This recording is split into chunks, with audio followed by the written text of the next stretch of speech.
15-year-old Arlene Arkinson disappeared after a night out in 1994. Her last known sighting was with a man later jailed for the assault and murder of another young girl. Arlene's body was never found, no charges were ever brought, and the man at the center of it all, he took secrets to his grave. This is not just a missing persons case, it's a haunting story of institutional failure, lost evidence, and a family's decades-long search for justice. This is the case of Arlene Arkinson. Welcome to Crimes That Haunt Us, the channel where we dive deep into the most unsettling cases. We're on a mission to hit 1,000 subscribers, and every single one helps keep these stories alive. If you enjoy true crime content like this, hit subscribe and join the community. In the annals of Northern Ireland's darkest mysteries, 15-year-old Arlene Arkinson holds a haunting distinction. Not only was she the youngest missing person case reviewed by the elite Operation Trace detectives, but her disappearance teetered on a jurisdictional knife's edge, likely occurring either on the border with Northern Ireland or just beyond it in the Republic of Ireland, much like the enigmatic case of Inga Maria Hauser. Arlene was the youngest of 7, a blue-eyed girl with a quiet love for art, and for a time, a typical childhood in the rural town of Castlederg. But in 1990, Arlene Arkinson's world changed forever. At just 11 years old, she lost her mother and everything began to fall apart. She went to live with her father, William, a plasterer by trade, but he battled alcoholism and couldn't give Arlene the care she needed. So she was moved again, this time to Omagh, to live with her sister, Anita. What should have been a fresh start quickly descended into darkness. There, Arlene was abused by her sister's husband, Seamus McGale, a man later convicted and jailed. By then, Arlene had become increasingly unsettled. She bounced between relatives, sometimes vanishing for a day or two. In the summer of 1994, she was living with her brother Martin, who, overwhelmed by her behavior, had begun pressuring social services to place her into care. Arlene vanished into the night on August 14, 1994, leaving behind a trail of questions that would torment her family for decades. That fateful evening, Arlene was at her sister Kathleen's home in Drumna Bay Park, Sparmount, just outside Castlederg, babysitting Kathleen's young daughter, Jolene. Kathleen, savouring a rare night out at the local bingo hall, left Arlene in charge. Around 9 p.m, Arlene's friend Donna Quinn called the house with an invitation. She and her boyfriend, Sean Hegarty, were heading to a disco at the Palace Hotel in Bundoran, just across the border in County Donegal. Donna mentioned they'd be travelling with her mother, Patricia, and Patricia's new partner, a man known only as Bob. Arlene had met Bob, a native of Southern Ireland, on a few occasions at Donna's house and instinctively distrusted him, a gut feeling she couldn't quite shake. Still, she told Donna she might join them, and they agreed Donna would stop by on her way to the disco. Kathleen returned home at around 11 p.m, and minutes later, Donna arrived at the door. Arlene, eager for a night out, decided to go. As Kathleen thanked her for babysitting and waved goodbye, she had no inkling that this would be the last time she'd ever see her younger sister alive. Outside, Arlene climbed into a blue Austin Metro, only to discover that Patricia wasn't with them, leaving just Bob to chaperone the 3 teenagers to Bundoran. It's been suggested that Arlene voiced her unease about Patricia's absence, but Donna and Sean reassured her, and she reluctantly agreed to go. The trio enjoyed their night at the disco, dancing and laughing together, but Bob lingered ominously in the background, his gaze fixed on the 2 young girls, never once looking away as they moved through the crowd. As the night drew to a close, Bob drove the 3 teenagers back to Castlederg. When later questioned by police, Bob, Donna and Sean claimed they dropped Arlene off first outside her family home before heading to Donna's house, where Bob spent the night with Patricia. But Arlene's father would later tell police she never made it home that night. Donna and Sean's statements provided Bob with what seemed like a cast-iron alibi for the window of Arlene's disappearance. Arlene was never seen alive again, her fate swallowed by the darkness of that August night. The residents of Castlederg, a small, tight-knit community, had welcomed this soft-spoken stranger into their homes, unaware of the predator lurking beneath his unassuming facade. Bob's full name was Robert Lazarian Howard, a notorious sex offender known to law enforcement as the Wolfman of Wolf Hill, a moniker he wore with pride, often introducing himself to fellow deviants as the Wolf Hill Werewolf. Howard's criminal history stretched back to the 1960s, a grim catalogue of violence including attempted burglary and across Ireland and the UK. He would die in prison custody at HMP Frankland in County Durham, England on the 2nd of October 2015 at the age of 71, while serving a life sentence handed down in October 2003 for the abduction and murder of 14-year-old schoolgirl Hannah Williams in London in 2001. Hannah's trussed and bound body, wrapped in a blue tarpaulin cover, was discovered a year later by workmen excavating for the Channel Tunnel between England and France, a portion of the noose used to bind her still clinging to her remains. The trial judge had recommended Howard never be freed, a warning that proved prescient. Howard's death was attributed to natural causes, cancer that had metastasized throughout his body as confirmed by a Prisons and Probation Ombudsman report. He had also suffered a stroke in 2011, leaving him in frail health in the years leading up to his death. Born in 1944, Howard was one of 6 children, raised by a farm labourer and his wife in the remote village of Swan, nestled in the rural expanse of Wolf Hill, County Laois. From an early age, the local community marked him as different. His father, a strict disciplinarian, reportedly beat the young Howard regularly, driving him to sleep rough in barns and outhouses to escape the abuse. This harsh upbringing inevitably led Howard into a life of petty crime. By the mid-1950s, at just 12 years old, he caught the attention of the Gardaí after being arrested for burglary, earning him a stint at St. Joseph's Industrial School in Clonmel, County Tipperary.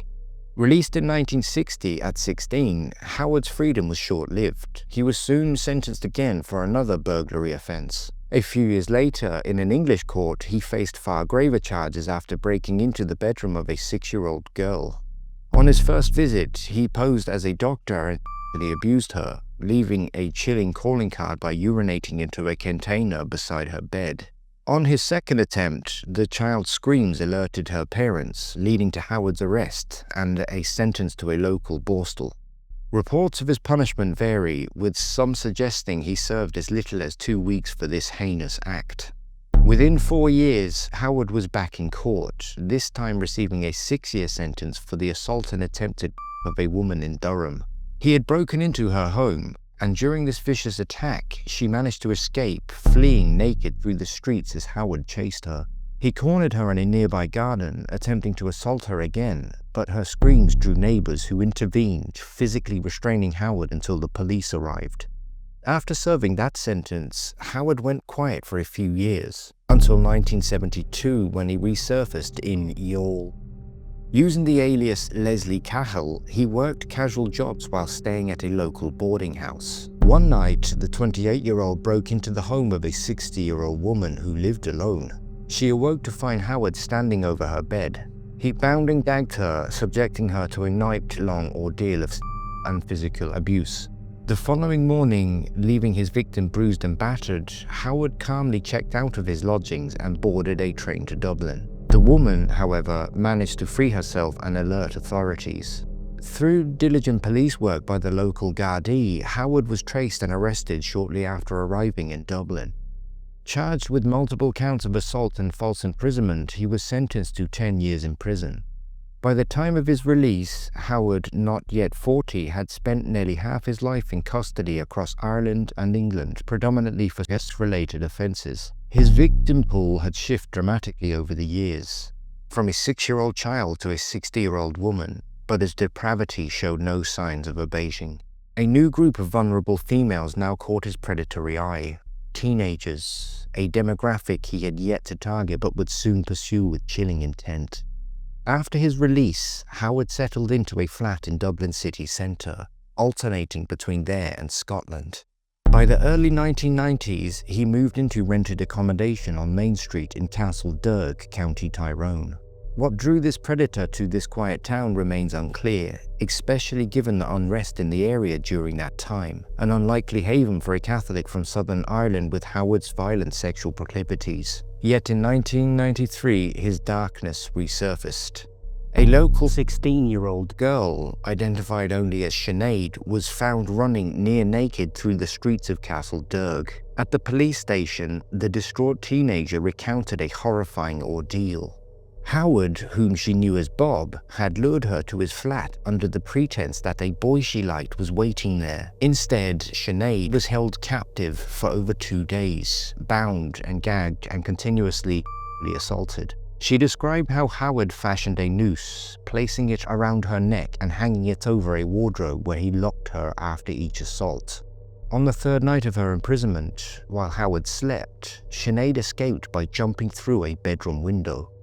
Howard was arrested and charged with multiple counts related to the incident, but shockingly, he received only a suspended sentence. Despite his extensive history of violent assaults on females, the court accepted his defense that any sexual activity was consensual, though he admitted to unlawful carnal knowledge with a minor, a plea meant to spare Sinead the trauma of testifying.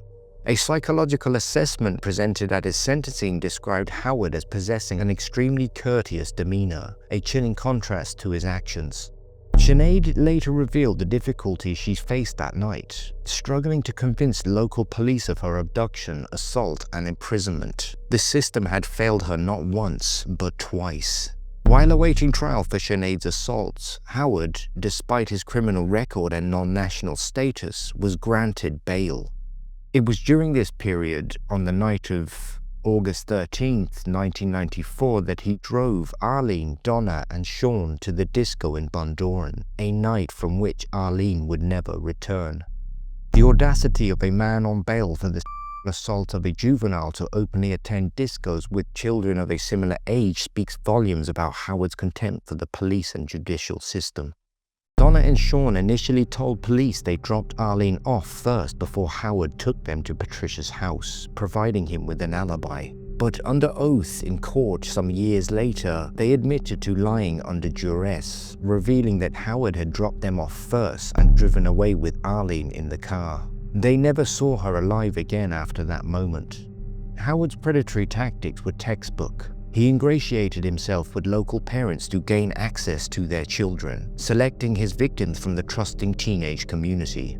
On the night Arlene disappeared, he offered to drive 15-year-olds Donna and Sean to the disco in Bundoran, an offer Patricia accepted without hesitation. When Donna invited Arlene along, she unknowingly delivered her friend into Howard's clutches, a trap from which Arlene would not survive. No one questioned why a 50-year-old man would want to spend his evening dancing with teenagers. To the youngsters, Howard seemed generous, always flush with cash and willing to drive them anywhere. Some even thought he resembled movie star Nick Nolte, moving easily in their circles unlike most adults they knew. But it was all a facade, a calculated grooming process designed to culminate in abuse. In the wake of Arlene's disappearance, whispers of Howard's true nature began to spread through Castlederg. Already charged with Sinead's assault, he now became the prime suspect in the disappearance of a second teenager. Yet, despite being the last person with Arlene and his existing charges, it took authorities 46 days to arrest him on September 29, 1994. A delay later criticized by the police ombudsman, who stated there were sufficient grounds to apprehend Howard within 48 hours of Arlene's disappearance. In those early interviews, Howard claimed he dropped Arlene off in Castlederg after the disco, a story met with skepticism by investigators. The blue Metro he drove that night, a potential treasure trove of forensic evidence, was sold by Howard shortly after, a move made possible by the police's sluggish response. Despite extensive searches and inquiries, Arlene's body was never found, her fate a lingering void in the community. As suspicion mounted, Howard realized Castlederg was becoming too dangerous for him. Local vigilante groups were stirring, ready to deliver their own brand of justice. The home of Patricia and Donna Quinn, where Howard had been living, was targeted in a violent act of retribution. In the weeks following Arlene's disappearance on the 14th of August 1994, a Molotov cocktail was hurled at their residence in Castlederg, County Tyrone, the flames a manifestation of the community's rage over the Quinns' association with Howard. The attack underscored the growing tensions as the Quinns' initial lies to police, providing Howard with an alibi, came under scrutiny. With the town turning against him, Howard knew it was time to flee.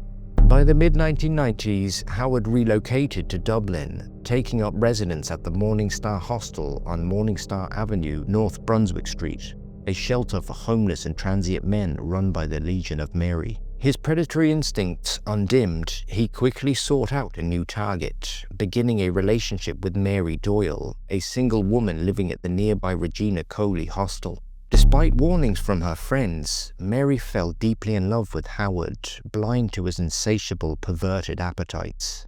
The couple married and moved into a small Dublin corporation flat at Lindor Buildings on Church Street. But the relationship was marred by violence. Mary frequently visited the Bridewell Garda station to report Howard's physical abuse. Though Gardaí spoke to Howard on several occasions, Mary refused to press formal charges, clinging to the belief that he loved her and would change. Like many victims of abuse, she was trapped in a cycle of hope and despair. It wasn't long before Howard turned his attention to another vulnerable target, Kerry White, a 15-year-old local girl with intellectual challenges, well known to crime author Detective Bailey. Kerry later confided in Bailey that Howard had swept her off her feet, showering her with gifts and money while professing his love and promising to leave his wife for her. The besotted teenager agreed to run away with him, and Howard drove her to a borrowed caravan parked near Lough Neagh in Northern Ireland. Once there, Kerry recounted a terrifying transformation. Howard bound her, holding her prisoner for days while repeatedly abusing her. Meanwhile, Kerry's extended family in Dublin grew frantic, eventually tracking down the caravan's location through their own sources. Several family members travelled north, and what transpired in that small caravan on the picturesque shores of Lough Neagh remains a mystery. Kerry, who passed away some years later, never disclosed the details to Bailey, but she hinted that she would have been more than surprised if Howard showed his face in her neighbourhood ever again. The family returned to Dublin with Kerry in tow, and Howard vanished from the city. Years later, the Northern Ireland police investigated Kerry's ordeal, with Kerry accompanying Gardaí from the Bridewell station to identify key locations for the investigation team.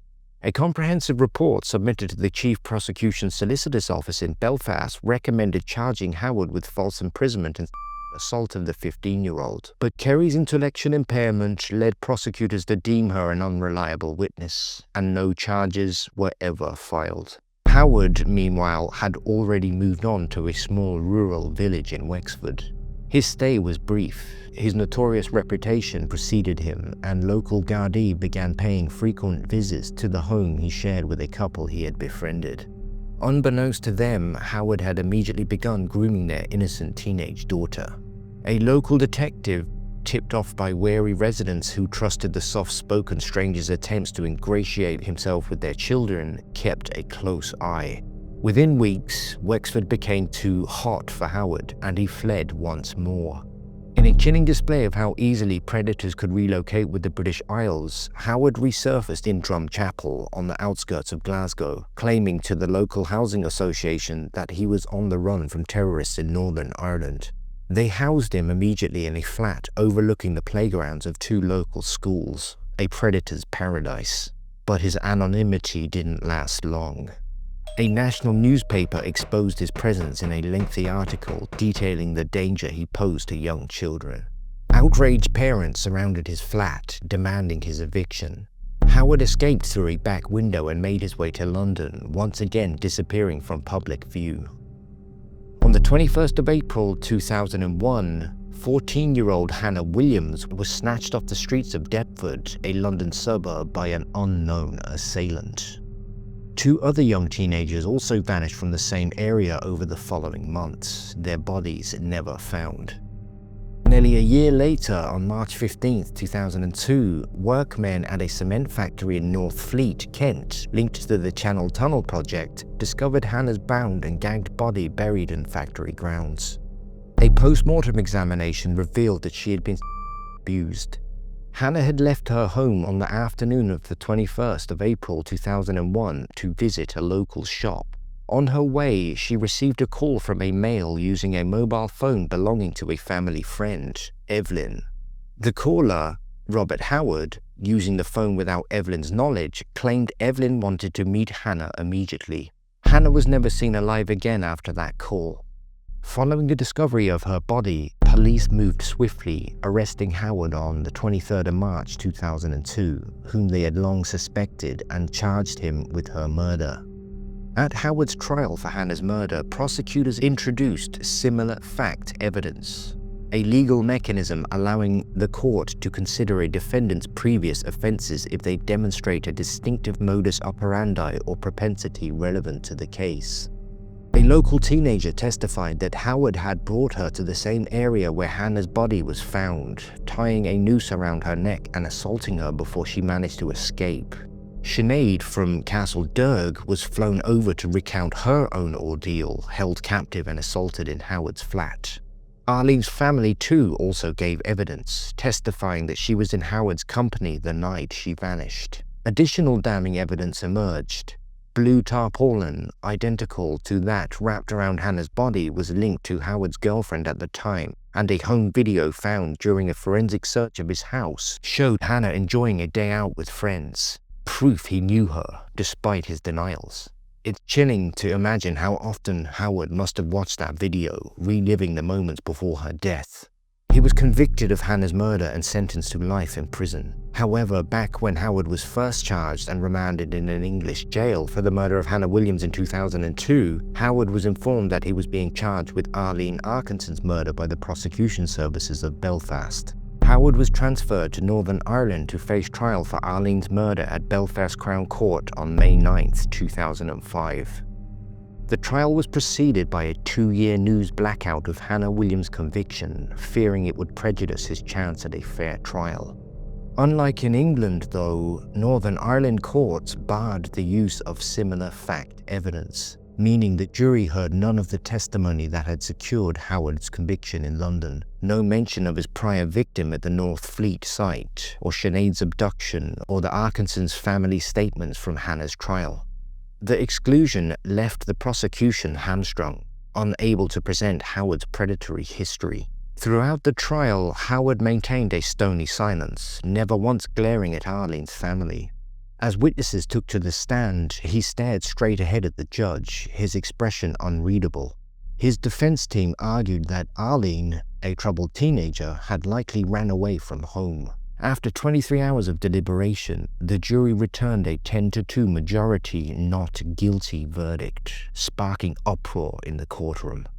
Arlene's family erupted in anguish, while media members, fully aware of Howard's other crimes, sat in stunned disbelief. Howard was transported back across the Irish Sea to HMP Franklin, where he would later die.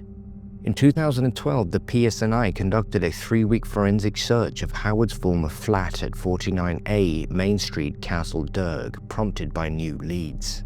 Blood from 2 women was discovered, but DNA tests confirmed it wasn't Arlene's, and the samples didn't match the national database. On August 14, 2012, Arlene Arkinson, Arlene's sister, spoke on BBC Radio Foyle, revealing her frustration that the Gardaí had scrapped Howard's blue Mini Metro, potentially destroying crucial DNA evidence.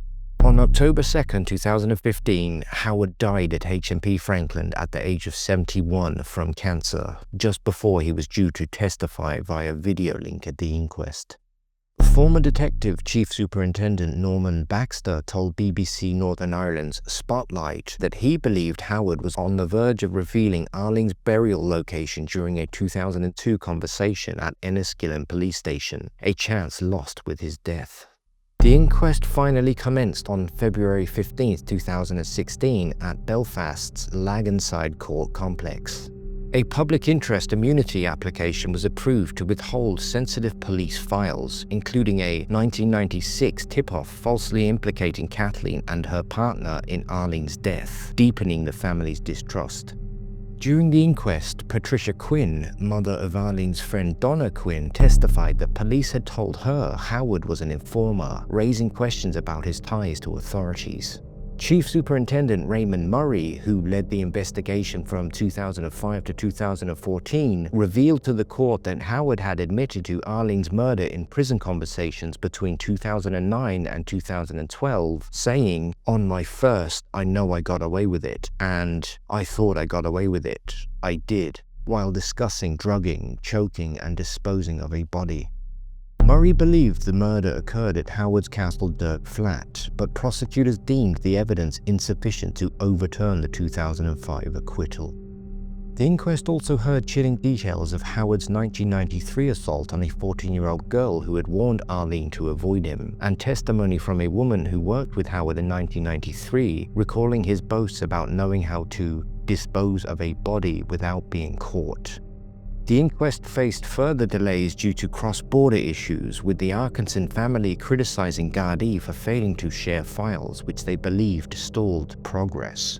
The inquest concluded on April 2, 2019, after years of interruptions, with findings delayed until 2020 by the COVID-19 pandemic and other issues.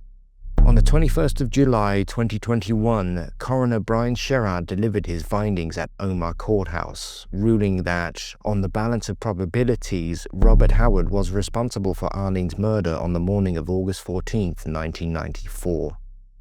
Sherrard confirmed the death occurred in Northern Ireland, likely near Castlederg, where Howard knew the terrain, and dismissed rumours that Arlene had run away, committed or been pregnant. He praised Kathleen's relentless pursuit of justice, noting the grave injustice done to the family, and criticized the police for not arresting Howard sooner, given his criminal history. Kathleen, speaking after the ruling, reiterated her belief that Howard was a state agent and called for a public inquiry, appealing to Justice Minister Naomi Long. Despite the inquest's conclusion, Arlene's body remains missing, with over 92 searches across Northern Ireland and the Republic of Ireland yielding no results. Arlene Arkinson was a bright, spirited 15-year-old girl from Castlederg, County Tyrone. Known for her infectious smile and caring nature, she was like any other teenager, brimming with dreams and a desire to forge her own path in this world. Arlene's memory lives on in the hearts of those who loved her. The loss of such a young, innocent life is a haunting reminder of the evil that sometimes lurks in plain sight. Thank you for watching and listening to Arlene's story. Please feel free to add your own thoughts and theories in the comment section down below, and we'll see you next time.